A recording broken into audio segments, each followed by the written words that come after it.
गुरुर्विष्णु गुरुर्देव महेश्वर गुरु साक्षात् परं ब्रह्म तस्मै श्री गुरवे नमः।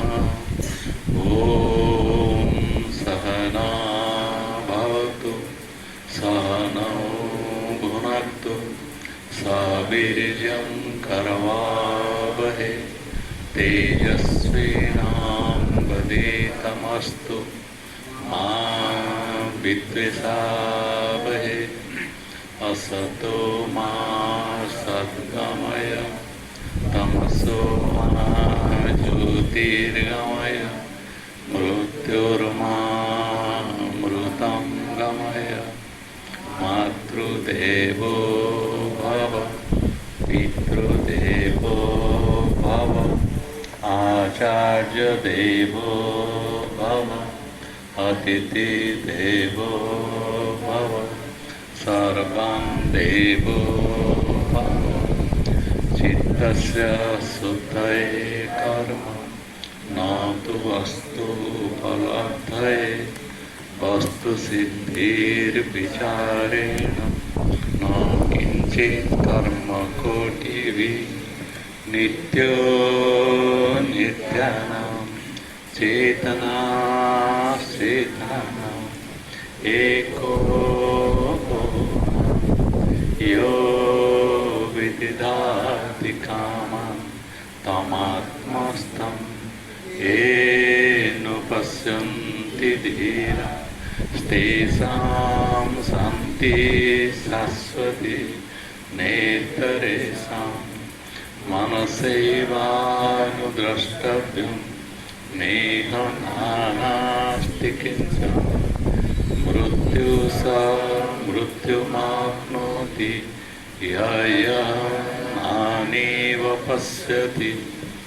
भिद्यते हृदयग्रन्थि छिद्यन्ते सर्वसंशया क्षीयन्ते यस्य कर्माणि तस्मिन् दृष्टे परावरे। पाणिपादो जवनग्रहीता पश्यत्यचक्षुषस्मृणत्यकर्णं सवेति वेद्यं न च तस्यास्ति वेत्ता तमाहुरग्रह्यं पुरुषं महान्तं। यस्य देवे पराभक्ति यथा देवे तथा गुरु तस्य ते कथिता यथा प्रकाशन्ते महात्मनः। ज्ञानामृतेन गुप्तस्य कृतस्य योगिनः नैवास्ति किंचित् कर्तव्यम् अस्ति चेतनसा तत्त्ववित्। यचक्षुषा न पश्यति येन चक्षुंसि पश्यति तदैव ब्रह्मत्वं विद्धि नेदं यदिदम् उपासते।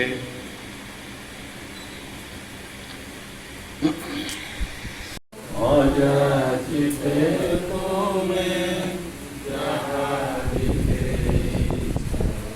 सबुठि मंगल झरे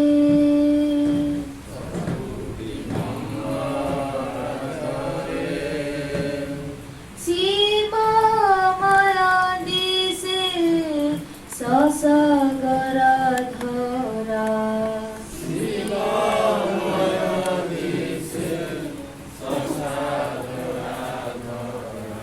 तुम प्रेम परसरे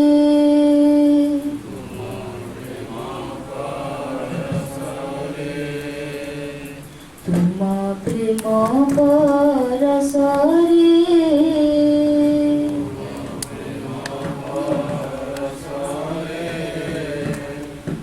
तुमको देखिबी तुमको जानिबी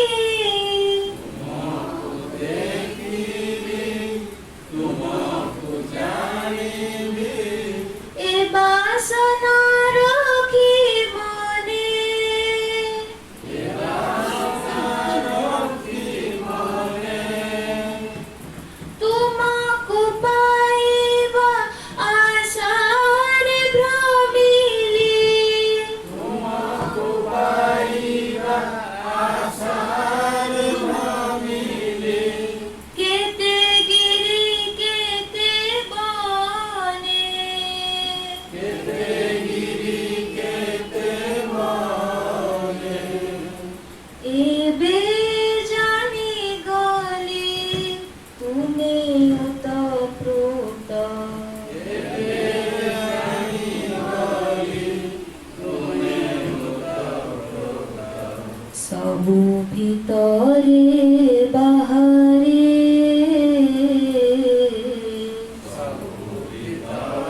तुम प्रेम परसरे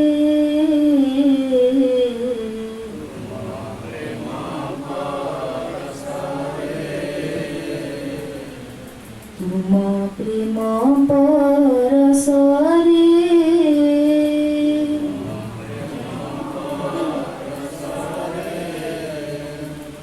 तुम स्पर्श बिना मंगल कल्पना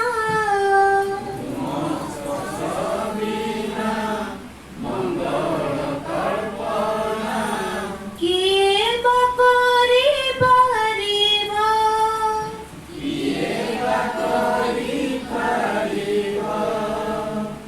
तुम ज्योति बिना ए सारा संसार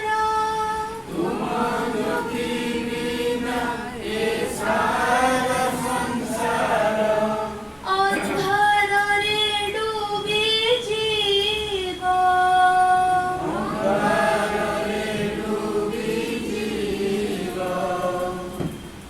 ଅଦ୍ୱିତୀୟ ଦ୍ୟୁତି ତୁମରି ବିଭୂତି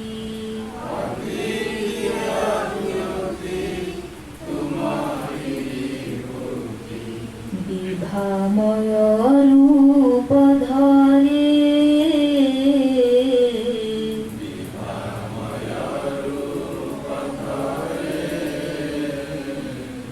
ବିଭାମୟ ରୂପ ଧରେ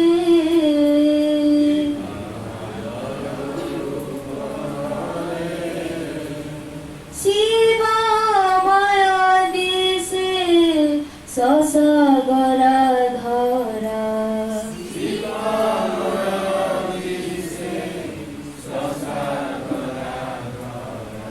ତୁମ ପ୍ରେମ ପରସରେ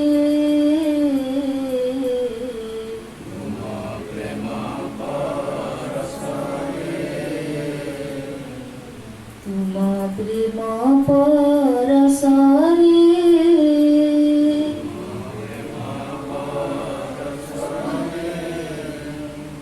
ସାକାର ଆକାର ନିରାକାର ସବୁ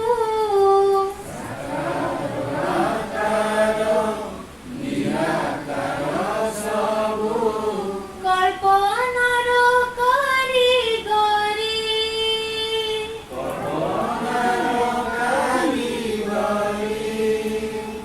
ଏ ମାୟା ଜାଲରୁ ପାଇଲେ ଉଦ୍ଧାର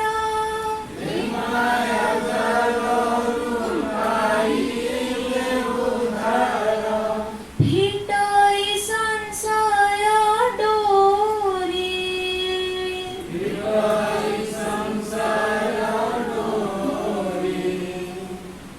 ଏକ ରସ ଶୋଧ ଧର୍ମ ପାଖୁଡ଼ାରୁ ଧର୍ମ ପାଖୁଡ଼ାରୁ ସତ୍ୟ ମକରନ୍ଦ ଝରେ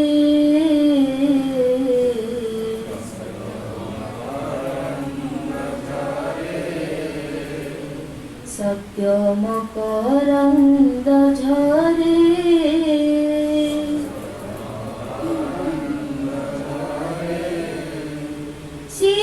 ଶିବମୟ ଦିଶେ ସସାଗରା ଧରା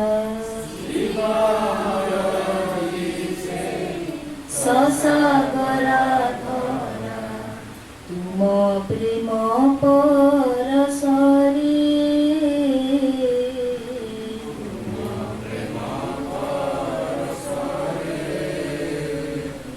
ତୁମ ପ୍ରେମ ପରସରେ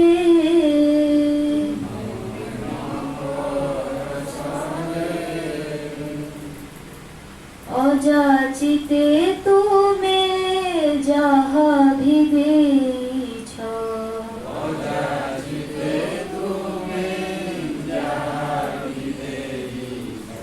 ସବୁଠି ମଙ୍ଗଳ ଝରେ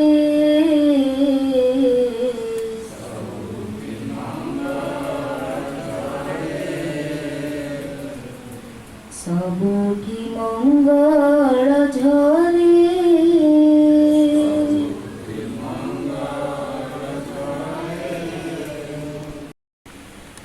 ଏମିତି ଗୋଟେ ଦୃଷ୍ଟି ଆସିଯାଆନ୍ତା କି ସବୁଠି ତାକୁ ଜଣାପଡ଼ନ୍ତା କେବଳ ମଙ୍ଗଳ ହିଁ ଅଛି। ଯେଉଁ ପ୍ରାର୍ଥନାଟି ଆମେ କଲେ ସେ ପ୍ରାର୍ଥନାର ରହସ୍ୟଟାକୁ ତ ଆମେ ଜାଣିପାରୁନାହୁଁ। ଏମିତି ଗୋଟେ ପରିସ୍ଥିତି ଆସିଯାଆନ୍ତା ଯଦି ସବୁଠି ଆମକୁ ଗୋଟେ ମଙ୍ଗଳର ପରିଚୟ ମିଳନ୍ତା। ଯାହାକୁ ଦେଖିଲେ, ଯାହା ସହିତ ମିଶିଲେ, ଯେଭଳି ସ୍ଥିତିରେ ରହିଲେ, ଯାହା ବି କଲେ, ସବୁଠି ମୋତେ ଯେମିତି ଆନନ୍ଦ ଆନନ୍ଦ ଆନନ୍ଦ ମଙ୍ଗଳ ମୋ ପାଖେ ପାଖେ ଥାଆନ୍ତା। ଆମ ଭିତରୁ ଜଣେ କିଏ ଅନୁଭବ କଲଣି ସେମିତି? ଗୁରୁଙ୍କର ପ୍ରଚଣ୍ଡ ଆଶୀର୍ବାଦ ଆମ ପାଖେ ଥାଉ ଥାଉ ମଧ୍ୟ ପ୍ରତ୍ୟେକ ମୁହୂର୍ତ୍ତରେ ମୁଁ ଏକ ଆନନ୍ଦମୟ ଅବସ୍ଥାରେ ଅଛି, ଯେଉଁଠିକି ମଙ୍ଗଳ ବ୍ୟତୀତ ଆଉ କିଛି ନାହିଁ। ଏଇଭଳି ସ୍ଥିତିରେ ଆମେ ରହି ଶିଖିଲେଣି କି, ରହି ଜାଣିଲେଣି କି? ଯଦି ଜାଣିନାହାନ୍ତି ତାହେଲେ ସତ୍ସଙ୍ଗରେ ବସିବା ନିରର୍ଥକ ହେଇଯାଇଛି। ସତ୍ସଙ୍ଗ କେବେ ବି ମଧୁର ଆଉ ମିଠା ହେଇନି, କାରଣ ଆମ ଜୀବନରେ ଏଇଟା ପ୍ରତିଫଳିତ ହୁଏନି।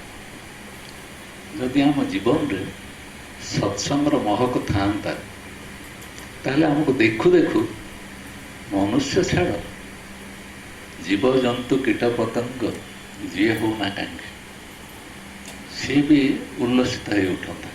ଏ ବୃକ୍ଷଲତା ହଉ, ଯିଏ ହଉ, ସମସ୍ତେ ଆନନ୍ଦିତ ହେଇଯାଆନ୍ତେ ଯଦି ମୋ ଭିତରେ ସେ ଭାବ ଥାଆନ୍ତା।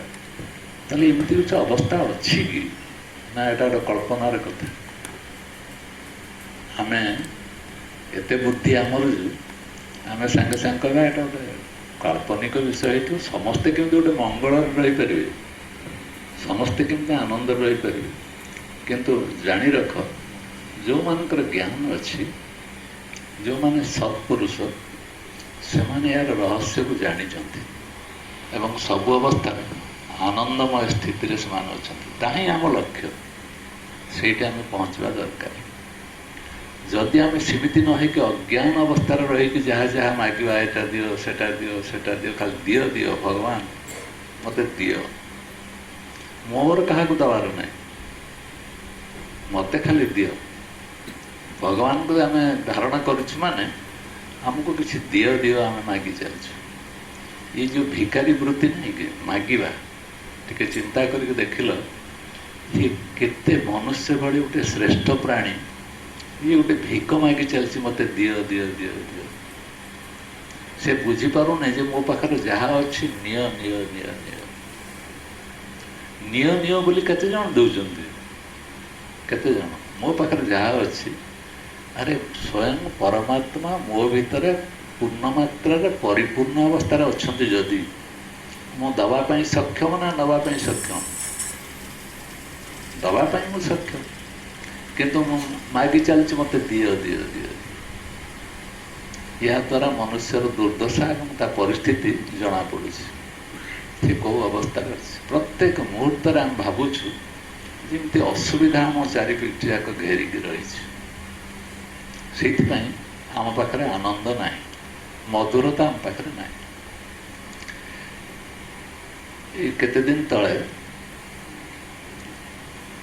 ଉତ୍ତରପ୍ରଦେଶର ପିଲାଟିଏ, ସିଏ ସ୍ୱାମୀଜୀଙ୍କର କେତେଟା ସିଡି ଦେଖିଥିଲା, ଯେଉଁଟାକି ଆମ ଘରେ ଅଷ୍ଟାବକ୍ର ଗୀତା ଉପରେ ସ୍ୱାମୀଜୀ କହିଲା ବେଳେ ସେ ସିଡିଟା ଆମେ ପଠାଇଥିଲୁ, ଯେଉଁଟା ଭାରତ ସାରା ସମସ୍ତେ ଦେଖିଛନ୍ତି, ସିଏ ବି ତାକୁ ଦେଖିଛି। ସେଇଦିନଠୁ ତା ମନ ଭିତରେ ଉଦ୍ବେଗ ଆସିଲା, ମୁଁ କେଉଁଠି ଟିକେ ସ୍ୱାମୀଜୀଙ୍କ କ୍ଲାସ୍ରେ ବସନ୍ତି କି, ସ୍ୱାମୀଜୀଙ୍କ ଦର୍ଶନ ଟିକେ ପାଆନ୍ତି କି, କେମିତି ତା ମନରେ ଆସିଲା। ଯାହା ହେଉ ସେ ଯୋଗାଯୋଗ କରୁ କରୁ, ସମ୍ପର୍କଟା କରୁ କରୁ ବୁଝିଗଲା ଯେ ଏ ଗଞ୍ଜାମର କେଉଁଠି ଜାଗାରେ କ୍ଲାସ୍ଟେ ହେଉଛି। 2.5 ଦିନର ବାଟ ସେ ଟ୍ରେନ୍ ଦେଇ ସବୁ ଦେଇ ଆସିକି ଗଞ୍ଜାମରେ ଗୋଟେ ଜାଗାରେ ପହଞ୍ଚିଗଲା। ସେଠି 17 ଦିନ ଯାକ କ୍ଲାସ୍ ତ କଲା, କିନ୍ତୁ ତାର ଖାଦ୍ୟପେୟର ଅବସ୍ଥା, ତା ରହିବାର ଅବସ୍ଥା ଭାବିଲେ ବଡ଼ ଦୁଃଖଦାୟକ ଆମକୁ ଲାଗିବ। ସେ ସବୁଦିନ ରୁଟି ଖାଇବା ଲୋକ, ତାକୁ ଆମେ ଡାଲମା ଭାତ ଦେଲୁ। ସେ ଡାଲମା ଭାତ ଖାଇଲା, ତାକୁ ସହିଲା। ପାଇଖାନା ନାହିଁ। ଗଞ୍ଜାମର ଲୋକ ସିନା ରାସ୍ତାଘାଟ ଯୋଉଠି ପା ସେଠି ବସିଯିବେ, କିନ୍ତୁ ସିଏ ସେଠି ତ ବସି ଜାଣିନି, ପାଇଖାନାଟା ନହେଲେ ଯାଇପାରିବନି। ସିଏ ଦୁର୍ଦ୍ଦଶା ଭିତରେ ପୁଣି ସେ ଚାହିଁଲା ଯେମିତି ଯାହା ହେଉଛି ନା ହଉ ନା କାହିଁକି ମୁଁ ସ୍ୱାମୀଜୀଙ୍କ ପୁରା କ୍ଲାସ୍ଟାକୁ ଅନୁଭବ କରି। ଯେଉଁଦିନ ସେମାନେ ଫେରିଲେ, ବାପୁ ଘରକେ ଫେରିଲା ବେଳେ ଜାଣିଲେ ସେ ବରମୁଣ୍ଡାରେ ଅଛି। ତାକୁ କହିଲେ ତୁ ଆମ ଘରକୁ ଆସି ଘଣ୍ଟାଟେ ରହିଯା। ରହିଗଲା ପରେ ତ ଟ୍ରେନ୍ 11ଟା ବେଳକୁ ଅଛି, ଆମେ ନେଇକି ଛାଡ଼ିଦେବୁ, ତୁ ପଳେଇବୁ। ସେ ଆମ ଘରକୁ ଆସିଲା। ଆସୁ ଆସୁ ପରିଚୟ ତ ନାହିଁ, କିନ୍ତୁ ଚିହ୍ନିଛି, ମୋତେ ଚିହ୍ନିଛି। ପଚାରୁ ଆମ ଭିତରେ କଥାବାର୍ତ୍ତା ହଉ, କିଛି ପ୍ରଶ୍ନର ଉତ୍ତର ମୁଁ ତାକୁ ଦେଲି। ସେ ସ୍ୱାମୀଜୀଙ୍କ ଠାରୁ ଯାହା ଯାହା ଶୁଣିଥିଲା ସେଗୁଡ଼ିକ ମୁଁ ପଚାରିଲି, କେମିତି ଲାଗିଲା ତୋତେ? ବହୁତ ବଢ଼ିଆ, ତା ତୁଳନା ନାହିଁ। ସେ ସୁନା ବ୍ୟବସାୟ କରେ, କିନ୍ତୁ ତା ସ୍ତ୍ରୀ ଠାରୁ ପରମିଶନ୍ ନେଇକି ସେ ପଳେଇ ଆସିଥିଲା ସ୍ୱାମୀଜୀଙ୍କ କ୍ଲାସ୍ କରିବ ବୋଲି। ମୋ ସାଙ୍ଗରେ ବସି କଥାବାର୍ତ୍ତା ହଉ ତା ମନ ଭିତରେ ସବୁ କ'ଣ କ'ଣ ହେଲା କେଜାଣି। ସେ ଯାହା ଯାହା ସ୍ୱାମୀଜୀଙ୍କ ଠାରୁ ଶୁଣିଥିଲା, ମୁଁ ସେଗୁଡ଼ିକ ସବୁ ଉଲ୍ଟା କଥା କହିଲି। ସେ ତ କହିଲା ଏ ତ ସବୁ ଠିକ୍ ଲାଗୁଛି। ମୁଁ କହିଲି ଇଏ ବି ଠିକ୍, ତୁ ଯେଉଁଟା ସ୍ୱାମୀଜୀଙ୍କ ଠାରୁ ଶୁଣିଲୁ ତାହା ବି ଠିକ୍, କିନ୍ତୁ ବିଚାର କର ନିଜେ, ତୁ କ'ଣ ଭାବୁଛୁ? ସେ ତ ସ୍ୱାମୀଜୀ କହିଲେ, ଏଠି ତ ମୁଁ କହିଲି, ତୁ କ'ଣ ନିଜେ ଭାବୁଛୁ? ସେଠୁ ସେ କହିଲା ମୋର ଦୁର୍ଭାଗ୍ୟ ଯେ ଆଉ ଗୋଟେ ଦିନ ଆଗରୁ ମୁଁ ଆସିଥିଲେ ଆପଣଙ୍କ ପାଖରେ ପୁରା ଦିନଟା କଟେଇ ପାରିଥାନ୍ତି, କିନ୍ତୁ ହେଇପାରିଲା ନାହିଁ। ଯାହା ହଉ ମୁଁ ଆପଣଙ୍କୁ ଫୋନ୍ କରି କଥାବାର୍ତ୍ତା ହେବି। ଇଏ ଗଲା ଅଲଗା ଜିନିଷ। ଜଣେ ପୂର୍ଣ୍ଣ ମାତ୍ରାରେ ବେଦାନ୍ତ କ୍ଲାସ୍ କରିସାରିଲା ପରେ ତା ଚେହେରାଟିକୁ ଦେଖିବା କଥା, ତାକୁ ଅନୁଧ୍ୟାନ କରିବା କଥା। ଯେଉଁମାନେ ଗୁରୁର ସଂସ୍ପର୍ଶରେ ଆସୁଛନ୍ତି, ତା ପରବର୍ତ୍ତୀ ଅବସ୍ଥା ସରିଗଲା ପରେ ସେ କୋର୍ସଟା, କ୍ଲାସ୍ଟା, ତା ଚେହେରା ଦେଖିବା କଥା, ତା ଭିତରେ କି ପ୍ରକାର ଭାବ ଅଛି। ମୁଁ ସେଇଟାକୁ ଦେଖୁଥିଲି। ଦେଖି ସାରିଲା ପରେ ମୋତେ ଲାଗିଲା, ଅନୁଭବ ହେଲା, ଯଦି ମୂଳ ସୂତ୍ରଟି ପାଇଗଲା, ନିଜକୁ ଆନନ୍ଦମୟ ଅବସ୍ଥାରେ କେମିତି ମୁଁ ରଖିବି, ମନୁଷ୍ୟ ଯଦି ଆକୁ ପାଇଗଲା, ତା ସତ୍ସଙ୍ଗର ସବୁ ଭେଦ ସେ ପାଇଗଲା ବୋଲି ଧରିବା ପାଇଁ ପଡ଼ିବ। କିନ୍ତୁ ଶୁଣି ମଧ୍ୟ ସତ୍ସଙ୍ଗ, ସ୍ୱାମୀଜୀଙ୍କ ସଂସ୍ପର୍ଶରେ ପାଖାପାଖି ରହି ମଧ୍ୟ ଆମ ଭିତରେ ସେଇ ବିବେକ ଉଦୟ ହେଉନି ଯେ ମୁଁ ସେ ଆନନ୍ଦମୟ ଅବସ୍ଥାରେ ରହି, ମୋତେ କିଏ ଗୋଟେ କ'ଣ କହିଦେଲା, କିଏ ମୋତେ କ'ଣ ଭାବୁଛି, କିଏ ମୋତେ କ'ଣ ଚିନ୍ତା କରୁଛି, ଇଏ ବଡ଼ କଥା ନୁହେଁ। ବଡ଼ କଥା ହେଉଛି ମୁଁ ମୋତେ କେମିତି ବୁଝୁଛି। ସେ ପିଲାଟି ନାଁ ହେଉଛି ସୋନୁ। ମୁଁ କିଛି କହିସାରିଲା ପରେ ସେ ଗୋଟେ ମୁଦ୍ରା ମୋତେ ଦେଖାଇଲା, କହିଲା ଏମିତି ଏମିତି ଏମିତି ଏମିତି ଘନ ରହସ୍ୟ କହୁଛି। ସେ ମାନେ ଜ୍ଞାନର ରହସ୍ୟଟାକୁ ସେ କହୁଛି। ସ୍ୱାମୀଜୀ କହିଲେ ଏମିତି ଥିଲା, ଏମିତି ଏବେ ହେବ। ତାମାନେ ବାହାରେ ପରମାତ୍ମାକୁ ଯେଉଁ ଖୋଜୁଥିଲ, ସେ ବାହାରେ ନୁହେଁ, ସତ୍ୟଟାକୁ ବାହାରେ ଖୋଜୁଥିଲ, ଏଟା କେଉଁଠି ଆଣିବ? ଭିତରକୁ ଆଣିବ। ଓଲଟେଇ ଦିଅ। ଅତି କମରେ ସୂତ୍ରଟିଏ ତ ନେଲା ନା ନାହିଁ? ଗୋଟେ ସୂତ୍ର ତା ମନେ ରହିଲା, ଏ ହାତଟା ଏମିତି ଥିଲା, ବାହାରକୁ ଏମିତି ହେଇଗଲା। ଦେଖ, ଏଇ ଗୋଟିଏ ସୂତ୍ର ତାର ସାରା ଜୀବନ ପାଇଁ ସାହାରା ହେଇଯିବ, ତାକୁ ରକ୍ଷା କରିଦେବ। ଯଦି କୌଣସି ସମୟରେ କଥାବାର୍ତ୍ତା କରୁ କି ଆଲୋଚନା କରୁ, କୌଣସି ବିଷୟରେ ଭାବୁ, ଏଇ ସମୟଟା ମନେ ପଡ଼ିଯିବ ଯେ ମୁଁ ବାହାର ଆଡ଼ିକି ଯେଉଁଟା ଦେଖୁଥିଲି, ଏବେ ମୁଁ କେଉଁଠି ଦେଖିବି? ସେଇଟା ଭିତରକୁ ଦେଖିବି। ଗୁରୁ ବତେଇଲା ବେଳକୁ ସେଇଟା କେମିତି ଆମ ଭିତରେ ଗୋଟେ ଗାର ହେଇକି ରହିଯାଉଛି, ଏକଦମ ପୁରା ଗାର ହେଇକି ରହିଯାଉଛି। ଏଇ ସୂତ୍ରଟାକୁ ଗୁରୁ ପାଖରୁ ପାଇବା ହେଉଛି ମନୁଷ୍ୟ ଜୀବନର ସାର୍ଥକତା। ଆମେ ଗୁରୁଙ୍କ ନିକଟବର୍ତ୍ତୀ ହେଲେ, କିନ୍ତୁ କ'ଣ ସୂତ୍ର ସେ ଆମକୁ ଦେଲେ, ଯେଉଁ ସୂତ୍ରକୁ ଆମ ଜୀବନରେ ଆମେ ସବୁ ସମୟରେ ପାଳନ କରିବାକୁ ପଡ଼ିବ। ସର୍ବଶ୍ରେଷ୍ଠ ସୂତ୍ର ଆମକୁ ସ୍ୱାମୀଜୀ ଦେଇଗଲେ। କ'ଣ ସେ ସୂତ୍ରଟି? मैं ही तो हूँ। ये संसार रे जेकोसी परिस्थिति थाओ ना कहीं ता भीतर किए अच्छी मैं ही तो हूँ, मुई तो ता भितर अच्छी। ଏତିକି ଯଦି ଆମ ଭିତରେ ବଳିଷ୍ଠ ହେଇଗଲା ତାହେଲେ ଆମ ନିର୍ବୋଧତାଟା କମିଯିବ, ଆମ ମୋଟା ବୁଦ୍ଧିଆଟା ସେସବୁ ନଷ୍ଟ ହେଇଯିବ। ନିର୍ବୁଦ୍ଧିଆ ଆମେ କେମିତି ନା, ସ୍ୱାମୀଜୀଙ୍କ ଠାରୁ ସବୁ ଶୁଣି ସାରିଲା ପରେ ମଧ୍ୟ ସେ ପିଲାକୁ ମୁଁ ଅସୁବିଧାରେ ପକାଇଦେଲି। ସେ ବହୁତ ବିଭୋର ହେଇକି ସତ୍ସଙ୍ଗର ଶୁଣିଲା ବେଳେ ଏକଦମ ବିଭୋର ହେଇକି କହୁଥିଲା। ମୁଁ ପଚାରିଲି ତମ ଚିଫ୍ ମିନିଷ୍ଟର ଯୋଗୀ କେମିତି ଅଛି, ଭଲ ଭଲ ମନ୍ତ୍ରୀ ନା ନାହିଁ? ଆଜ୍ଞା ସେ ବହୁତ ବଢ଼ିଆ, କେଉଁ ସେ ଲାଇନ୍ରେ ଚାଲିଲା। ମୁଁ କହିଲି ଦେଖିଲୁ ତୋ ପାଇଁ ମୁଁ ମାୟା ତିଆରି କରିଦେଲି, ତୁ ଯେଉଁ ମେ ହିଁ ତ ହୁଁ ଏମିତି ନୁହେଁ ଏମିତି କରିବା ପାଇଁ କହିଲେ ସ୍ୱାମୀଜୀ, ଏଗୁଡ଼ା କେତେ ଦୂର ମନେ ରଖିଲୁ? ଯେମିତି ମୁଁ ଯୋଗୀ କଥା କହିଦେଇଛି ତୋର ଅନର୍ଗଳ ଚାଲିଲା, ବହୁତ ବଢ଼ିଆ। କହିଲା ବାବୁଜୀ ମୁଁ ଧରିପାରିଲି କଥାଟା। ମୁଁ କହିଲି ଏଇଭଳି ଭାବରେ ତମ ଚତୁଃପାର୍ଶ୍ୱରେ ମାୟା ଶକ୍ତି ସବୁ ସମୟ ତୁମ ବିପଦରେ ପକାଇବ। ଯେକୌଣସି ପରିସ୍ଥିତି ଆସୁନା କାହିଁକି ତମେ ଅଛ ନା ନାହିଁ, ମୁଁ ଅଛି ନା ନାହିଁ, ଅତି କମରେ ଆକୁ ଭଲ ଭାବରେ ସାବ୍ୟସ୍ତ କର, ମୁଁ ବା ସେ ଚୈତନ୍ୟ ପରମାତ୍ମା ହିଁ ହେଉଛି ମୁଁ ଅଛି। ଏବଂ ଯେହେତୁ ମୁଁ ଅଛି ଜଗତର ପ୍ରତ୍ୟେକ ବସ୍ତୁ ସହିତ ମୋର ସମ୍ପର୍କ ଅଛି। ମୁଁ ହିଁ ହେଉଛି ସିଏ, କେହି ଏଠି ପର ନାହାନ୍ତି। ସିଏ ଯେ ମୁଁ ମଧ୍ୟ ସିଏ। ନହେଲେ କ'ଣ ହେବ? ଗୁରୁ ଆମକୁ ଜ୍ଞାନ ଦେଲେ, ଦେଖ ଅଜ୍ଞାନ ଅବସ୍ଥାରେ ତମେ ବସିକି ସ୍ୱାଧୀନ ବିଷୟ ମାଗ ନାହିଁ। ଅଜ୍ଞାନ ଅବସ୍ଥାରେ ଥାଇକି ତମେ ଦେଖ ମୁଁ ୟା ଦେହରୁ ସ୍ୱାଧୀନ, ମୁଁ ଅଜ୍ଞାନ ଅବସ୍ଥାରେ ଅଛି, ମୋତେ ଯାହା ମିଳିଲା ମୁଁ ସ୍ୱାଧୀନ, ମୁଁ ମୋର ଯାହା ଇଚ୍ଛା ତାହା କରିପାରେ। ଇଏ ଭୟାନକ ସ୍ଥିତି ତିଆରି କରିଦେବ। ଗୋଟିଏ ଲୋକ ଗାର୍ଗୀ ପାଇଁ କହୁଛି, ଗୋଟିଏ ଲୋକ ତାର କିଛି ଲୋକଙ୍କୁ ନେଇକି ବଣିକଟିଏ ବେପାରୀଟିଏ ସେ ଯାଇଥିଲା ଗୋଟେ ଜାଗାକୁ। ଗଲାବେଳକୁ ତାର ଖାଇବା ସମୟ ହେଇଗଲା। ତାର ଲୋକମାନଙ୍କୁ ସେ କହିଲା ତମମାନେ ରନ୍ଧାବଢ଼ା କର, ତାପରେ ଆମେ ଖାଇକି ଯିବା।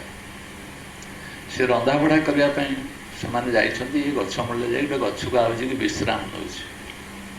ଏଇ ସମୟରେ 4 ଜଣ ଖଣ୍ଡେ କାଠୁରିଆ ଆସି କହିଲେ ଏ ଗଛରୁ ଉଠିଯା, ଆମେ ଏ ଗଛକୁ ହାଣିବୁ। ଇଏ କହିଲା ଏଇ ତ ମୋତେ ଚିହ୍ନିଛ, ମୋତେ କ'ଣ କହୁଛ ଗଛ ଛାଡ଼ିକି ଉଠିକି ପଳା ବୋଲି? ତେଣୁ ଇଏ ଦେଖିଲେ କ'ଣ ଏତେ ଜୋରରେ କଥାବାର୍ତ୍ତା କରୁଛି, ଗୋଟେ ସରକାରୀ ଅଫିସର କିଛି ହେଇଥିବ ବୋଧେ, ଏତେ ତୋଡ଼ରେ କଥାବାର୍ତ୍ତା କରୁଛି। ସେଠୁ ସେ କହିଲା ହଉ ଆଜି ପଳେଇଗଲେ ସେମାନେ, କିନ୍ତୁ ଆଜି ନହେଲେ ତ କାଲି ଗଛ କାଟିବେ। ଏଇ ସମୟଟା ଗଛ ଉପରେ ଗୋଟେ ଶବ୍ଦ ଶୁଭିଲା। ସେ କହିଲା ତୁ ବହୁତ ଭଲ କାମଟିଏ କଲୁ। କିଏ ତାକୁ ଗଛ ଉପରେ ଥାଇ କହିଲା ତୁ ଆଜି ଭଲ କାମଟିଏ କଲୁ। କ'ଣ ଭଲ କାମ ଜାଣିଛୁ? ମୁଁ ଆଜି ଦିନଟି କେବଳ ଏ ଗଛରେ ବିଶ୍ରାମ କରିବି। ଏ ଗଛ ଆଜି ବିଶ୍ରାମ କରିସାରିଲା ପରେ ମୁଁ ପଳେଇ ଯିବି, ଆଉ ରହିବି। କିନ୍ତୁ ତୁ ଆଜି ଦିନଟା ରଖିଦେବା ପରେ ତୁ ବଡ଼ ଧର୍ମ କାର୍ଯ୍ୟ କଲୁ କ'ଣ ନା, ମୋତେ ଗୋଟେ ଆଶ୍ରୟ ଦେଇଦେଲୁ, ମୋତେ ରହିବା ପାଇଁ ବ୍ୟବସ୍ଥା କରିଦେଲୁ। ଇଏ ଭାବିଲା କେହି ଗୋଟେ ଛୋଟ ଦେବାଦେବୀ କେହି ଗୋଟେ ଅଛି ବୋଧେ, ଏ କଥା ମୋତେ କହୁଛି। ସେ କହିଲା ଯାହା ହଉ ଯେହେତୁ ତୁ ମୋର ଉପକାର କଲୁ, ତତେ ଗୋଟେ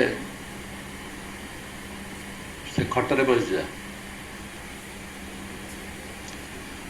ତେଣୁ କ'ଣ ଉପକାର କଲୁ? ଯାହା ଉପକାର ମୋର କଲୁ, ଗୋଟେ ରାତି ପାଇଁ ମୋତେ ବିଶ୍ରାମ ଦେଲୁ, ଗୋଟେ କୋଳି ମୁଁ ତତେ ଦେଉଛି। ତୋ ହାତରେ ସେ କୋଳିଟି ପଡ଼ିବ, ତୋ ହାତ ପାପୁଲିରେ ରଖିକି ତାକୁ ନମସ୍କାର କରିବୁ, କରିକି ଯାହା ମାଗିବୁ ତା ଫଳ ପାଇବୁ। ଯଦି ଗୋଟିଏ ମାଗିବୁ ତାହେଲେ ଜ୍ଞାନ ମାଗିବୁ, ଜ୍ଞାନ ଗୋଟିଏ ମାଗିବୁ। ଯଦି ସାଂସାରିକ ବସ୍ତୁ ମାଗିବୁ 3ଟା ମାଗିପାରିବୁ, ତୋର ଯେଉଁଟା ଇଚ୍ଛା। ଇଏ ସେଠୁ ସେ କୋଳିଟାକୁ ଦେଖିଲା, ଦେଖିସାରି ତାକୁ ନମସ୍କାର କଲା। ନମସ୍କାର କରିକି କହିଲା ମୋତେ ଗୋଟେ ସତ୍ଜ୍ଞାନ ପାଇଁ ବୁଦ୍ଧି ଦିଅ। କହି ତାକୁ ମାଗିବା ପାଇଁ ଯାଉଛି, ତାର ମନେ ପଡ଼ିଗଲା ତା ଘର କଥା, ତା ସ୍ତ୍ରୀ କଥା। ସେଠୁ ସେ ନ ମାଗିକି ସେ ଫଳଟାକୁ ଅଣ୍ଟିରେ ଜାକିଦେଲା, ନେଇକି ତା ସ୍ତ୍ରୀକୁ ଦେଲା ଫଳଟା। ତା ସ୍ତ୍ରୀକୁ ଫଳ ଦେଲା ପରେ କହିଲା ମୁଁ ମାଗିଥାନ୍ତି ତାକୁ ଗୋଟେ ମୋତେ ଦିବ୍ୟ ଜ୍ଞାନ ଦିଅ, କିନ୍ତୁ ଆଉ ମାଗିପାରିଲି। ତା ସ୍ତ୍ରୀ ରାଗିଗଲା, କହିଲା ତମ ଭଳିଆ ବୋକା ଜଗତରେ କେହି ନାହିଁ। ତମେ ଗୋଟିଏ କ'ଣ ମାଗିଲ କ'ଣ? ଦିବ୍ୟ ଜ୍ଞାନ, ତମର କେଉଁ ଜ୍ଞାନର ଅଭାବ ଅଛି ଯେ ପୁଣି ଆଉ ଗୋଟେ ଦିବ୍ୟ ଜ୍ଞାନ ମାଗୁଛ? କ'ଣ ହଉ ସେ ଜ୍ଞାନ? ଆଉ ଇଏ କହିଲା କ'ଣ କରିବା? ନା ମାଗିଥାନ୍ତା ନା ଆମର ସାଂସାରିକ ଜିନିଷ ଯେଉଁଟାକି ଆମର ଅସୁବିଧା ଅଛି, 3ଟା ଜିନିଷ ମାଗିଥିଲେ ଆମ ଘର ଭରି ହେଇଥାନ୍ତା। ତାକୁ ନ ମାଗିକି ଇଏ ସବୁ କ'ଣ? ତାହେଲେ ସେ କହିଲା କ'ଣ ମାଗିବା ତାହେଲେ? କହିଲା ଦେଖ, ବିବାହ ହେବା ଦିନଠାରୁ ମୁଁ ଦେଖୁଛି ତମ ନାକଟା ହେଉଛି ଅସୁନ୍ଦର ଏବଂ ମୋ ନାକଟା ହେଉଛି ଅସୁନ୍ଦର, 2 ଜଣଙ୍କର ନାକ ଅସୁନ୍ଦର। ମାଗିଥାନ୍ତା ଯେ ମାଗିଥାନ୍ତା ଆମକୁ ନାକଟାକୁ ସୁନ୍ଦର କରିକି ଦିଅ, ନାକଟିଏ ସୁନ୍ଦର କରିକି ଦିଅ। ସେଠୁ ସେ କହିଲା ହଁ ତମେ ଠିକ୍ କହୁଛ। କହିଲା ଆମକୁ ନାକଟିଏ ସୁନ୍ଦର ନାକଟିଏ ଦିଅ ବୋଲି କହିଲା। ଇଏ ସେଠୁ କ'ଣ କଲା ନା ନେ କରିକି ଦେଇଦେଲେ। ଦେଇଦେଲା ପରେ କ'ଣ ହେଲା ଜାଣିଛୁ? ତାର କାନରେ ଗୋଟେ ନାକ ହେଇଗଲା, ତା ଗାଲରେ 2ଟା ନାକ ହେଇଗଲା, ତା ବେକରେ 3ଟା ନାକ ହେଇଗଲା। ତା ସ୍ତ୍ରୀର ବି ଏତିକି ନାକ, ତା ସ୍ୱାମୀର ବି ସେତିକି ନାକ। ଇଏ ନାକ ହେଲା ପରେ ଏମାନେ କହିଲେ ଆମେ ବାହାରକୁ ଯାଇକି କେମିତି ଯିବା ଯିଏ ଲୋକ ଦେଖିବେ ଏଠି 2ଟା ନାକ, ଏଠି ଗୋଟେ ନାକ, ଏଠି 3ଟା ନାକ, କ'ଣ ହେବ ଅବସ୍ଥା? ଇଏ ତ ପଦାକୁ ଆମେ ବାହାରି ପାରିବାନି ନା। ତମେ ଗୋଟେ କାମ କର, ତମେ କୁହ ଇଏ ନାକ ଆମକୁ ଦରକାର ନାହିଁ। ସେ ଯେମିତି କହିଲା ଏ ନାକ ଆମକୁ ଦରକାର ନାହିଁ, ସେ କହିଲା ହଉ ଠିକ୍ ଅଛି। ଦ୍ୱିତୀୟ ପରେ ହେଲା ନାକ ଗୁଡ଼ା ସବୁ ଉଡ଼ି ଚାଲିଗଲା। ତୃତୀୟ ପରେ ନାକ ସିନା ଉଡ଼ି ଚାଲିଗଲା, ଏଠି 2ଟା ନାକ ଯିଏ ଥିଲା ସିଏ ଉଡ଼ିଗଲା, ଏଠି 3ଟା ନାକ ଥିଲା ସିଏ ଉଡ଼ିଗଲା। ଯେତିକି ନାକ ଗୁଡ଼ାକ ସେ ଦେଇଥିଲା ଉଡ଼ିଗଲା, ତା ସହିତ ତାଙ୍କ ନିଜର ଯେଉଁ ନାକ ଥିଲା ସିଏ ଉଡ଼ିଗଲା। ଯେମିତି ନାକ ଉଡ଼ିଗଲା, ଇଏ କହିଲେ କ'ଣ କରିବା ଏବେ? ନା ଆମର ଯାହା ଥିଲା ଆମକୁ ସେୟା ଦିଅ। ସେଇଠୁ ସେ ନାକଟାକୁ କହିଲା ଆଚ୍ଛା ହଉ, ସେଇ ନାକଟା ତାକୁ ଦିଆଗଲା। ଏଇ ସମସ୍ତେ କହିଲା ଦେଖ, ଗୁରୁ ମୋତେ ବାରମ୍ବାର କହିଥିଲେ ଯଦି ମାଗିବୁ କେତେବେଳେ ତାହେଲେ ସତ୍ ଜ୍ଞାନ ମାଗ, ସତ୍ ଜ୍ଞାନଟା ଦ୍ୱାରା ତାର ମଙ୍ଗଳ ହେବ। ମୁଁ ତାକୁ ନ ମାଗିକି ମୁଁ ମାଗିଲି ମୋତେ ଏଇ ସାଂସାରିକ ବସ୍ତୁ ଦିଆଯାଏ, ପରିଣତି କ'ଣ ହେଲା? ମୁଁ ଯେଉଁଠି ଥିଲି ଆସିକି ପୁଣି ସେଇଠି ରହିଲି ନା ନାହିଁ? ଆମର ଶିକ୍ଷା କରିବାର କଥା କ'ଣ? ଯଦି କେତେବେଳେ ମନ ଭିତରେ ଆସୁଛି ସମୟ ତ ଇଆଡ଼େ ସିଆଡ଼େ ହେଇକି ଗତି କରି କୁଆଡ଼େ ପଳେଇବ, କିନ୍ତୁ ଆମେ ଯଦି ସତ୍ସଙ୍ଗରେ ବସିଛୁ କିଛି ସମୟ, ସତ୍ ବିଷୟରେ ଯେଉଁଠି ଆଲୋଚନା ହେଉଛି ଜାଣିଛୁ, ତା ବିଷୟରେ ଯଦି ଧ୍ୟାନ ଦେଉ ତାହେଲେ ଆମର ଗତିଟା, ଆମର ମନଟା, ଆମର ସ୍ଥିତିଟା ସୁନ୍ଦର ହେବ, ଆମେ ମଧୁର ହେଇପାରିବା।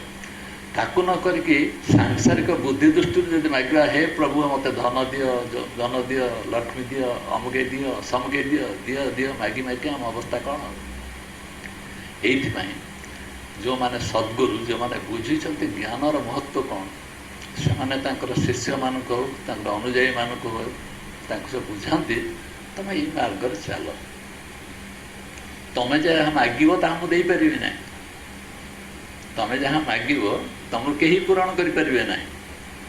ତମେ ବି ମାଗିବ କ'ଣ? ତମେ ବି ମାଗିପାରିବ ନାହିଁ। ମାଗିବା ପାଇଁ ତମ ପାଖରେ ଦମ ନାହିଁ। କାହିଁକି ମାଗିପାରିବ ନାହିଁ?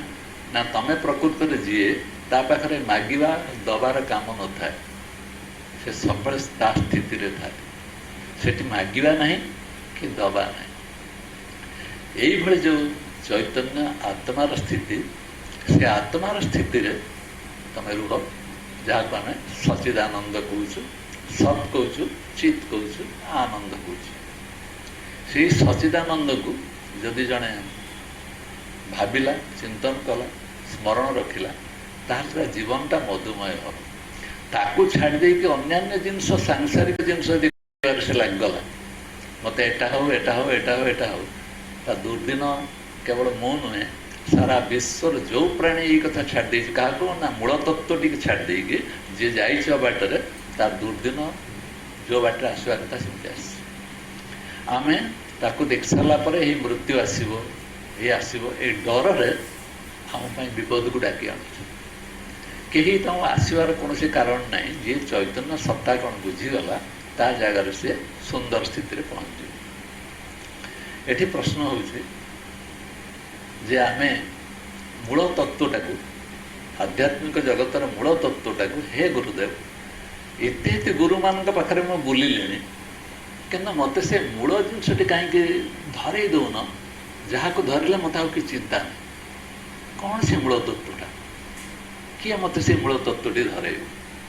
ଯେପର୍ଯ୍ୟନ୍ତ ସେ ମୂଳ ତତ୍ତ୍ୱଟି ଗୁରୁ ଧରେଇ ଦେଲା ପରେ ମୁଁ ତାକୁ ହୃଦୟରେ ପାଳନ କଲି ନାହିଁ, ତାକୁ ଗ୍ରହଣ କଲି ନାହିଁ, ତାକୁ ଜୀବନରେ ପ୍ରୟୋଗ କଲି ନାହିଁ, ତାହେଲେ ମୋ ଠାରୁ ହତଭାଗା ଆଉ ଜଗତରେ କେହି ନାହାନ୍ତି।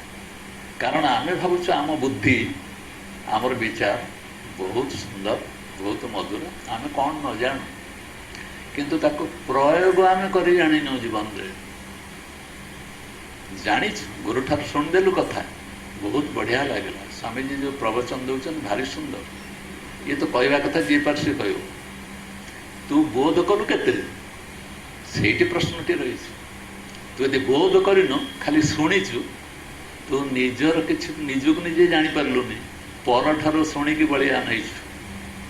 ସେ ଯିଏ ହଉ, ଶାସ୍ତ୍ର ହଉ, ଗୁରୁ ହୁଅନ୍ତୁ ବା ଯିଏ ହୁଅନ୍ତୁ, ପର କଥା ଇଏ ତ ନିଜର, ସେ ତ ତାଙ୍କ ଅନୁଭବ ନା, ତୋର ଅନୁଭବ କାହିଁ? ସେ ପର ଅନୁଭବଟା ଶୁଣି କେତେ ଦିନ ତୁ ବଳିଆ ନେବୁ, କେତେ ଦିନ ହେଇପାରିବ ଯଦି ନିଜର ସେ ଜ୍ଞାନଟା ନାହିଁ। ପଣ୍ଡିତ ଯାଉଛନ୍ତି ନଦୀ ଆରପାରିକୁ ଯିବେ, ଡଙ୍ଗାରେ ବସିବା ପାଇଁ ଗଲା ନାଉରୀ, ସେ 2 ଜଣ ଅଛନ୍ତି, ଭରା ନଈ, ଝଡ଼ ତୋଫାନ ଆସିବା ଉପରେ ଅଛି। ପଣ୍ଡିତଙ୍କୁ ନାଉରୀ ନେଇକି ଗଲାବେଳେ 2 ଜଣ ଯାକ କଥୋପକଥନ ହେଉଛନ୍ତି, କଥାବାର୍ତ୍ତା। ନାଉରୀକୁ ପଣ୍ଡିତ କହିଲେ, ମୋର ଆର ପାଖରେ ଗୋଟେ ନିମନ୍ତ୍ରଣ ଅଛି, ମୁଁ ଯାଇକି ପହଞ୍ଚିବା ପାଇଁ ପଡ଼ିବ। ସେ କହିଲା, ତ ଭଗବାନଙ୍କ ହାତର କଥା, କିଏ ଜାଣିଛି ଆମେ ପହଞ୍ଚି ପାରିବା କି ନାହିଁ, କିଏ କହିବ? ମୁଁ ନେବା କଥା ନେଇଯାଉଛି ଡଙ୍ଗାରେ, କିନ୍ତୁ ବାଟରେ କ'ଣ ହେବ କିଏ ଜାଣିଛି? ସେ କହିଲା, ତୁ ଏଡ଼େ ଏଡ଼େ ବଡ଼ ବଡ଼ କଥା କାହିଁକି କହୁଛୁ? ମୁଁ ବେଦ ଉପନିଷଦ ପଢ଼ିଛି, ଯୁଆଡ଼େ ଯାଉଛି ମୁଁ ପ୍ରବଚନ ଦେଉଛି, ସମସ୍ତଙ୍କୁ ମୁଁ ପ୍ରବଚନ ବିଷୟରେ ବୁଝଉଛି। ତୁ ମୋତେ ବୁଝାଉଛୁ ଏଠି ଯେ ଭଗବାନ ବିଷୟରେ ତୁ ଜାଣିଛୁ? କାହା କହନ୍ତି ଭଗବାନ, ତୁ କ'ଣ ଜାଣିଛୁ? ତୋର କିଛି ଅଭିଜ୍ଞତା ଅଛି? ସେ କହିଲା, ନାହିଁ ପ୍ରଭୁ, ମୋର ସେ ଅଭିଜ୍ଞତା ମୋଟେ ନାହିଁ। ଆପଣ ଯାହା କହୁଛନ୍ତି, ମୋର ସେ ଜ୍ଞାନ ନାହିଁ, ମୋଟେ ଭଗବାନ କିଏ ମୁଁ କହିପାରିବି ନାହିଁ, କିନ୍ତୁ ଭଗବାନ ତ ଟିକେ ଅଛୁ, ମୋର ବିଶ୍ୱାସ ଭରସା ଅଛି। ଏହି ସମୟରେ ଝଡ଼ ତୋଫାନ ମାଡ଼ି ଆସିଲା, ଡଙ୍ଗାଟି ଦୋହଲିବା ପାଇଁ ଆରମ୍ଭ କଲା।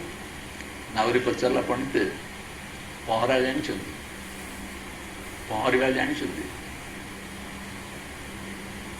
ପଣ୍ଡିତ ଭାବୁଛନ୍ତି, ମୁଁ ତ ଏତେ ଏତେ ବେଦ ପଢ଼ିଛି, ଉପନିଷଦ ପଢ଼ିଛି, ଶାସ୍ତ୍ର ପଢ଼ିଛି, ଗୁରୁମାନଙ୍କ ପାଖକୁ ଯାଇଛି, ବହୁତ କାମ କରିଛି, ଏଇ ସମୟରେ ମୋର ଜୀବନ ମୃତ୍ୟୁର କଥା, ମୁଁ ଯଦି ପହଁରାଟି ନ ଜାଣିବି ତାହେଲେ ମରିବାଟି ସ୍ୱାଭାବିକ।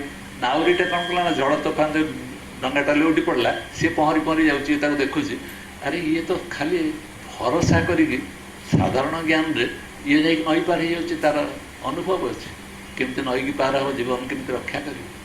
କିନ୍ତୁ ପଣ୍ଡିତ ଶାସ୍ତ୍ର ପଢ଼ିକି ଜ୍ଞାନ ଚର୍ଚ୍ଚା କରି କ'ଣ ହେଲା ଅବସ୍ଥା କେଉଁଠି ପହଞ୍ଚିଲା ନା, ଅବସ୍ଥା ପହଞ୍ଚିଲା ସିଏ ମଝି ନଈରେ ବୁଡ଼ି ମରିବା ପାଇଁ ସାରା ହେଲା। ତେଣୁ ଏଠି ଜାଣିବାର କଥା ହେଉଛି, ଯେଉଁ ଜ୍ଞାନଟା ବାହାରୁ ଶୁଣୁଛ ସେ ଜ୍ଞାନ ଆମର ଅସଲି ଜ୍ଞାନ ନୁହେଁ।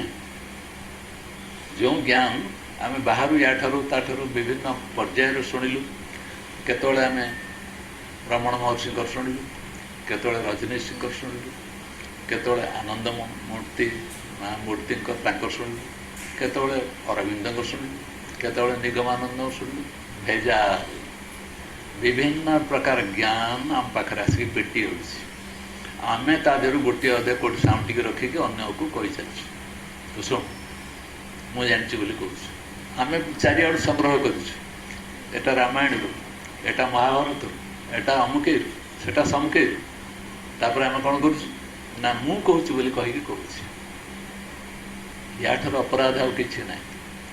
ଯେଉଁ ଜିନିଷଟାକୁ ମୁଁ ଜାଣିନି, ଅନୁଭବ କରିନି, ବୋଧ କରିନି, ସେଟା ଅନ୍ୟମାନଙ୍କୁ କେମିତି କହିବି?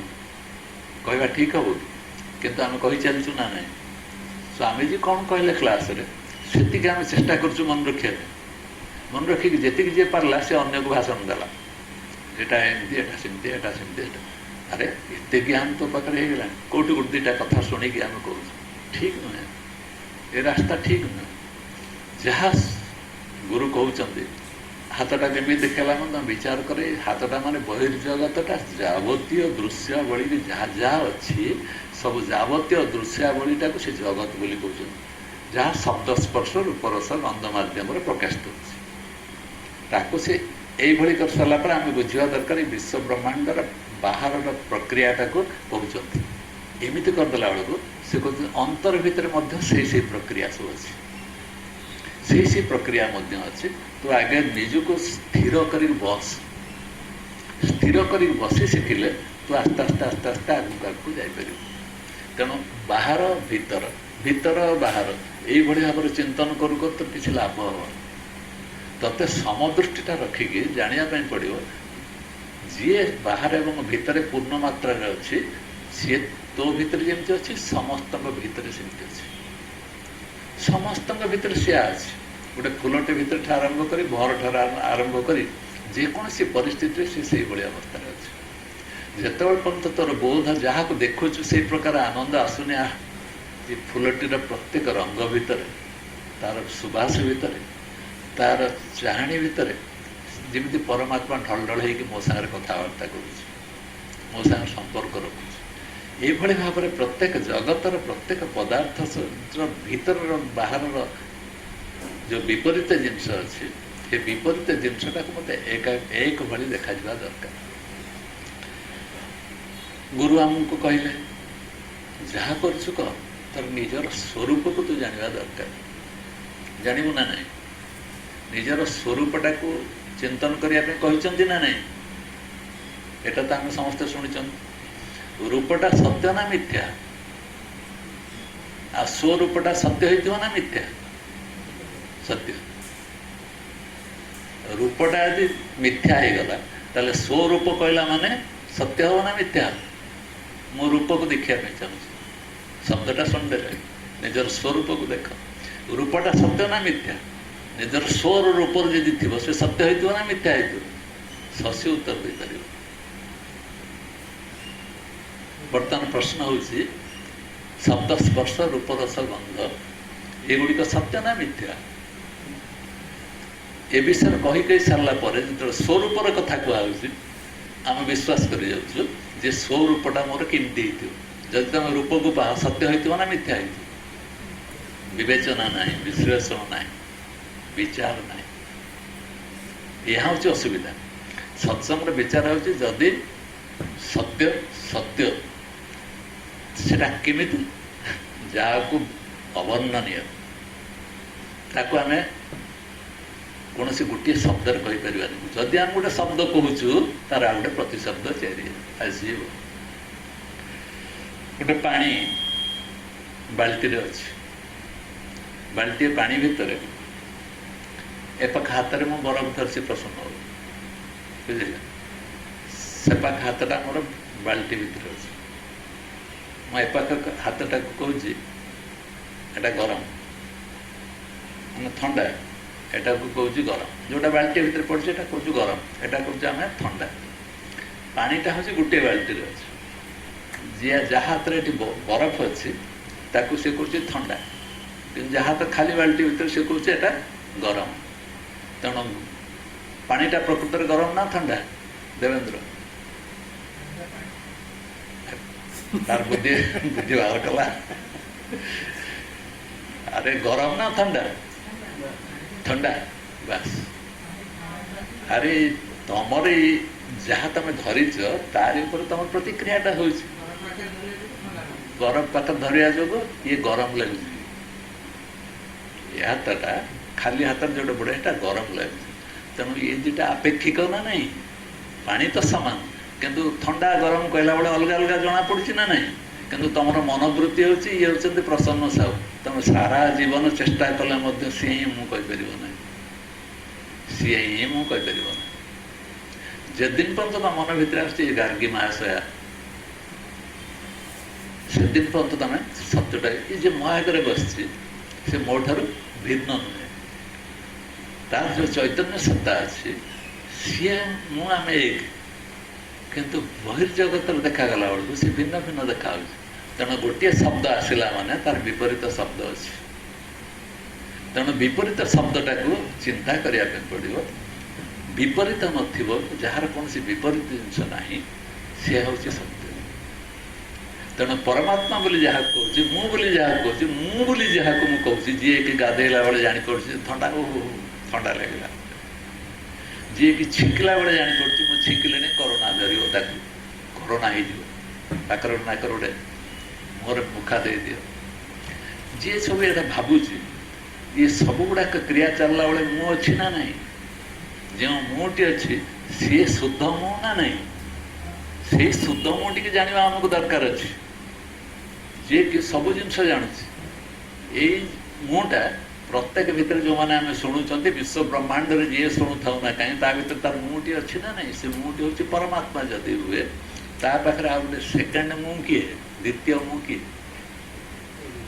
द्वितीय मु कहीं ना मु आत्मा को ध्यान में देखी मुझे आत्मा को ध्यान में देखिली फिर कौ क्या देखी मुझे आउ जन को देखी ना नहीं बुझ एगुड़ा चेष्टा कर सत्संग आको ही कहते सत्संग माने नुहे जे आम शुणी शुणिकी लोक को बांटी चल जा इच्छा था सत्संग हूँ मो निज भितर मो निजको आउटबी चिंतन करी विचार करी बारंबार बारंबार विचार करी मुझे प्रकृत में ताको मु जानली ना नहीं जदि मुझे मुझे जानदेली जानली तो से अलग होगला ना है तेणु तम स्थिति ही तम कि स्थिति ना मु जो स्थिति विश्व ब्रह्मांड से स्थिति अच्छी स्थिति सी अच्छी से स्थिति सहित मु सामान हाँपाई चल गुरु उपदेशर देशणार उद्देश्यटा हूँ से तो जो मु अहं ब्रह्मास्मि बोल बुझेगा बुझे दिगला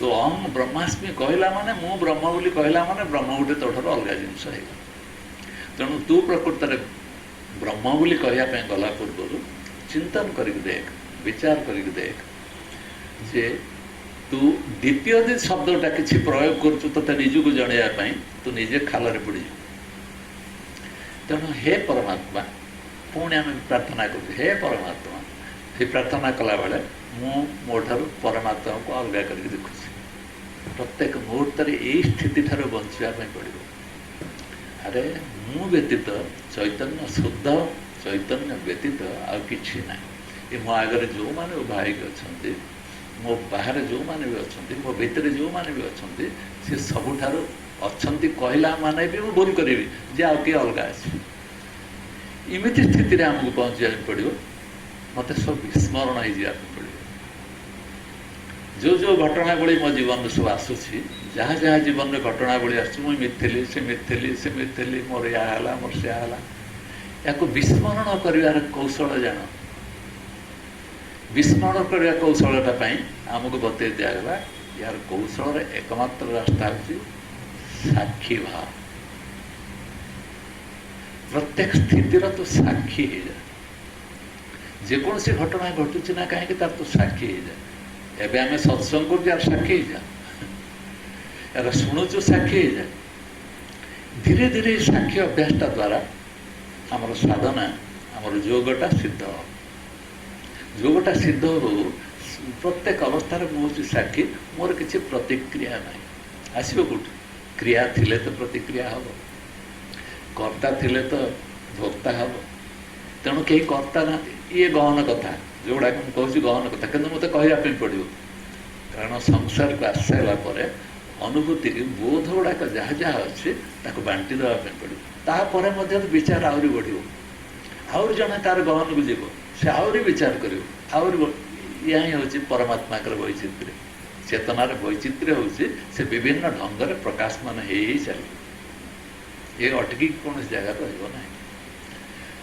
आमको से विचार करने पड़ो जे मु सत्संग को गला बेलू एकदम शांत स्थिति अच्छी ना ना मो मन में किसी प्रकार ना मुझे सब कौन भूली जाऊँ बेले बेले लगुच बयस बढ़ीगला ये गोटे रोग ये रोग आसला मनुष्य भूली जाए पिला माने भी पाठ भूली जाऊँ परीक्षार लिखा पाठ भूली जाऊँ ना पिला मानकर भी सेटा हो तेणु भूली जा समस्त आसला बेलू रमण महर्षि को भूली जाटा सौभाग्य रमण महर्षि भाषा विस्मरण ही हूँ मुक्ति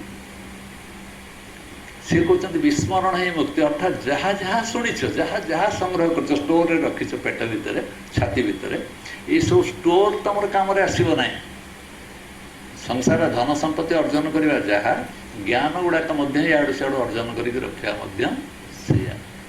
स्टोर कर संग्रह वृत्ति को छाड़ ज्ञान हो धन हो या संग्रह करके प्रचार करने इच्छा करना रमण महर्षि कहले मुक्त हाँपी चाहूँ तो जहाँ को स्मरण करने ये मोर शिष्य थिला केते वर्ष है शिष्य 25 वर्ष है शिष्य सी 10 वर्ष है शिष्य सी अमुक वर्ष ये कौटी थी सी कौटी थी ये सब विचार तुम दरकार नहीं तुम विस्मरण ही तुम निजक देख ये संसार कौन सी जिन मोर स्मरण ना विस्मरण अवस्था निजक पाच खोजिकी जदि विस्मरण अवस्था निजक पाच खोजी पार्ल ताले बुझापी पड़ो मो स्थिति अच्छे आमर प्रत्येक स्थिति को आम कनेक्शन कर जोड़ी दूस घटना से आम भीतर व्यतिक्रम सब आस भूल भटका सब आस तेणु यही भूल भटका आसवा फल आम सत्संग ठीक भाव में बसी ना सत्संग आम ठीक भाव में शुणी ना मु विचारटा दूसरी स्वामीजी गोटे बही अच्छी ता ना कौन विचार ही मुक्ति विचार ही मार्ग विचार ही मार्ग से विचार ही हूँ मार्गटा रास्ताटा हूँ विचार कर किंतु मार्ग चलला बेला कौटे अटकी जाए बोली कथा है विचारटा बढ़ी बढ़ी चले अटकी जाए बोली कौटे अच्छी कि आम समस्त लक्ष्य हो हे गुरुदेव आपण पाख सब छाड़ी आसिली आपड़ इमिति कथाटे कहतु जो मत एकदम शेष कथा बोली लगे अच्छी ना ना मन में या पर मत क्या शुणा दरकार नहीं शेष कथाटा कौटी मुझे शुणा चाहे कौन शेष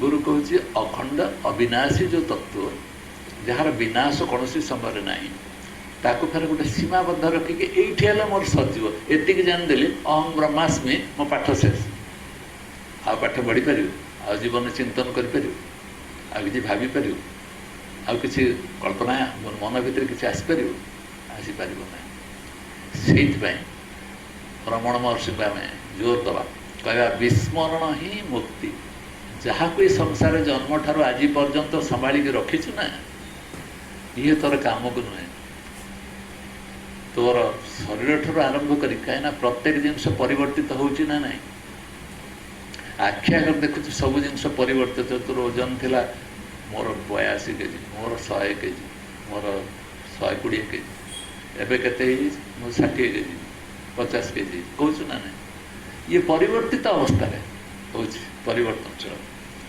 सी गोटे चलुला बिछण उठी पार ना एक्सीडेंट रे बसी पार ना आम कहलु कौन हम छुआटर भविष्य चिंता करूँ कौन हम तापर कौन हम तापर कौन हम तापर कौन हम भाविलु आज देखला बेलू आस सत्संग से बस सी चलला दौड़ा सब कथा कला अच्छी कि समय ठीक अच्छे या भर डेंगा हो गला बदली गला परिस्थिति बदली ना ना अरे जो सत्यटा हूँ बदली जावाटा मुझे तार देखा लोक जानूँ सब समय हूँ परिवर्तनशील पुणी ये परिवर्तन पछार लगे नाना कथा भावुँ कहीं भावुँ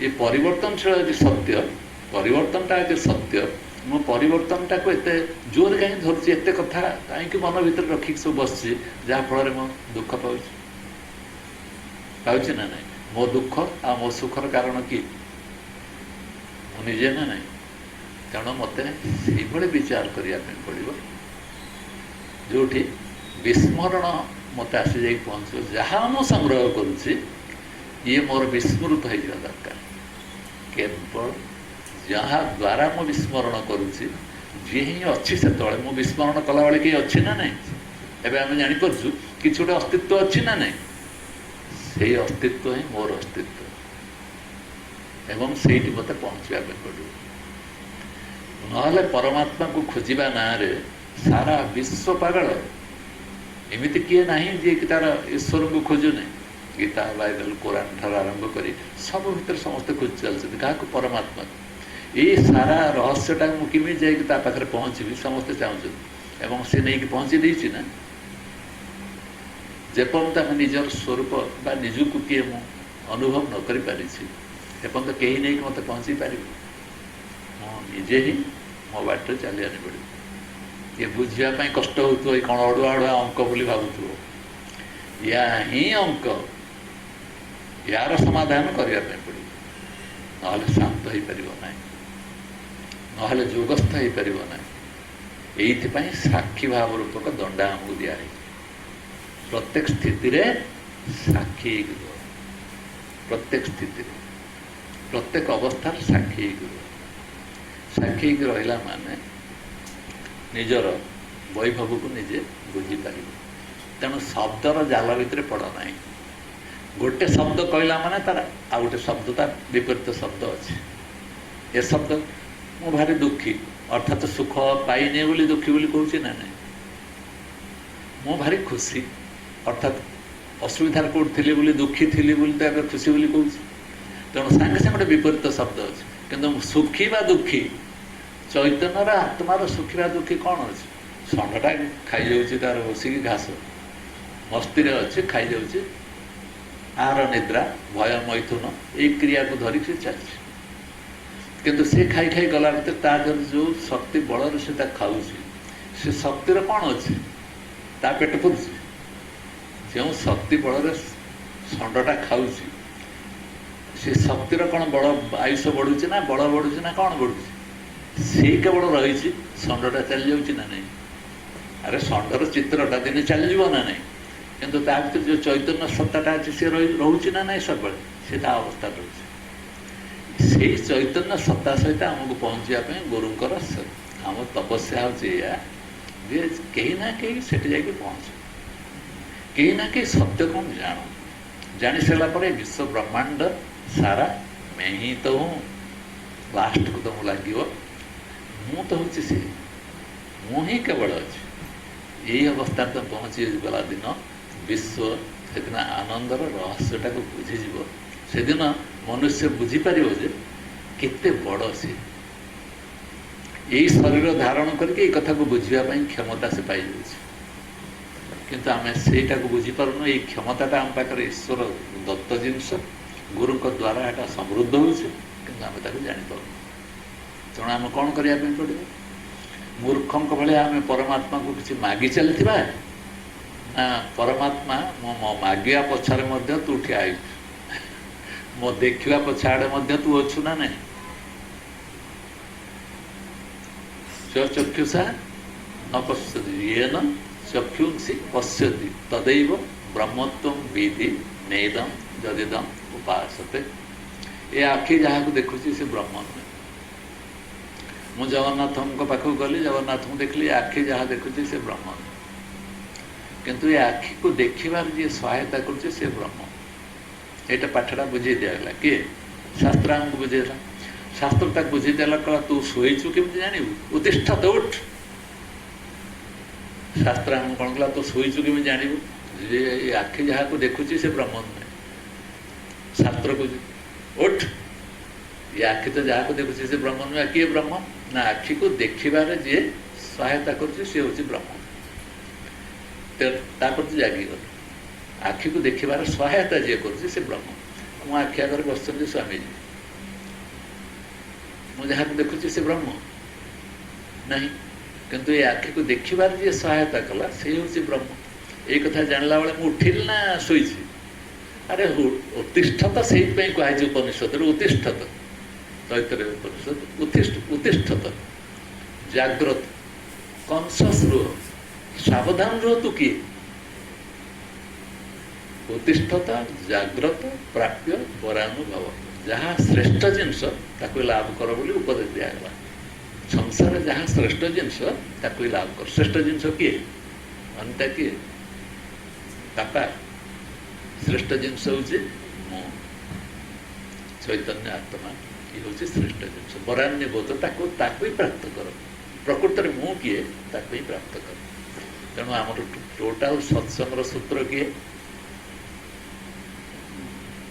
मु हूँ तार सूत्र यही कथा उपर विश्व ब्रह्मांड बुझे चलती नाना ढंग बुझे चलती कि मु को आम धरी पारुना कहीं धरी पारुना ना मोर उपलब्धिटा आसीपारूना जा हो ये कथा अति मोर कान था मत यात्राटा मोर आहरी बहुत लंबा अच्छी बोधे मु मत खोजिकी पाइबा किए तुम्हें चिन्हिच कि आपणा को आपे कवि आम लिखिदे किए तुम्हें चिन्हिच कि आपणा को आपे तमें तुम निज को चिन्हिच कि नहीं किंतु दुनिया सारा समस्त विषय में कह मुझे चिन्ह सी खराब सी लोभी सी हिंसक सी क्रोधी सी पागल मु दुनिया कोई चलती ना नहीं मो ढंग किए तुम्हें चिन्हिच कि आपण को आपे तू जदि निजको कहलु ताकू पागल तू पागल तू भी निजे गोटे पागल कारण तू जी सी सी तेणु ताकू पागल कहला हम तो पागल हबू ना नहीं देख कौटी आसिक पहुँच मैं ही तो हूँ स्वामी जी आनी पहुँचे कौटी मैं ही तो हूँ पागल कहूँ चोरुणटा डकायत करुक कुछ जहाँ कहूँ तू ही निजे निजे तक आघात प्राप्त हो तेणु भिन्न बुझा अद्वितीय सत्य को छाड़ी अलग बुझा ही पाप करवा अद्वितीय सत्यटा को छाड़ देगी आ जहाँ जहाँ बुझा पाप करवा पापर के जन भागीदार बाहर देखिल कौ मैंने पाप करने चाह निजे न जानिले एत पाप हो निजे निजको न जाना जाए पाप बढ़ी बढ़ी चलते निजक निजे जो दिन परिष्कार जाणीजी पाप कमिज अर्थात दुख कमी निजक निजे जाणीजी जो दिन दुख कमिज आउ क्या पाखे दुख कहवाई नहीं आस सजनी मैंने आप आस गोपिका माने आस बंधु माने आस सांग मैंने गपा देख चारिआड़े जो गप सब चलती संसार सारा ये क्या चलती निज मुँह को छाड़दवा जो गप चलती तेणु संसार सबू गप केतले बंद हो जो मु संसार को देखला बेले मो निजक देखुवी मो से संसार भाया जिन ता जगह थी चलती दुकान बजार चलती गपसप चलती मजा मजलिस चलती डिया कूद कि मो मो जगह थी चलता आम भास्कर भाया तार दुनिया जो बाटे जाऊ जाऊ से ता जगह थी ठीक बहुत दृष्टि ठीक बहुत दृष्टि ठीक निजे निज स्वरूप रू निज ढंग रू निज जान मोर कौन लक्ष्य आहरी विचार करने पड़े ये सत्संग सारा मो पाखे पहुँचवा है मोर काम जी चेष्टा करी केमी मोर निज मुँह पाखे आम समस्ते पहुँची जा मागू बर मत नाक दियो नाक मागू ओम पूर्णमद पूर्णमीदं पूर्णात् पूर्णमुदच्यते पूर्णस्य पूर्णमादाय पूर्णमेवावशिष्यते सर्वे भवन्तु सुखिनः सर्वे सन्तु निरामयाः सर्वे भद्राणि पश्यन्तु मा कश्चित् दुःखभाग् भवेत् ओम शांति शांति शांति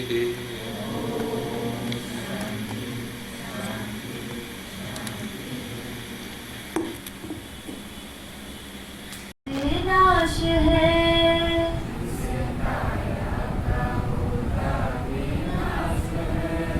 तू तो साक्षी स्वयं प्रकाश है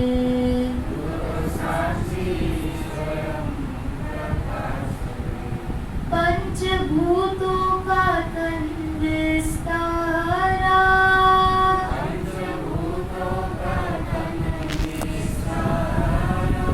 तू तो दृष्टा है देखनहारा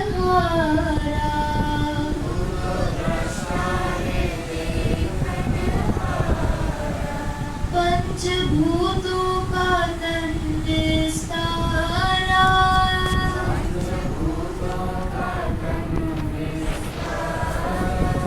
तू तो ज्ञाता है जाननहारा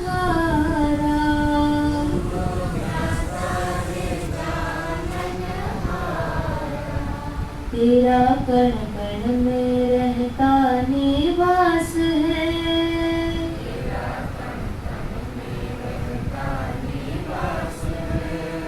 तू तो साक्षी स्वयं प्रकाश है ये बना क्यों जीव रे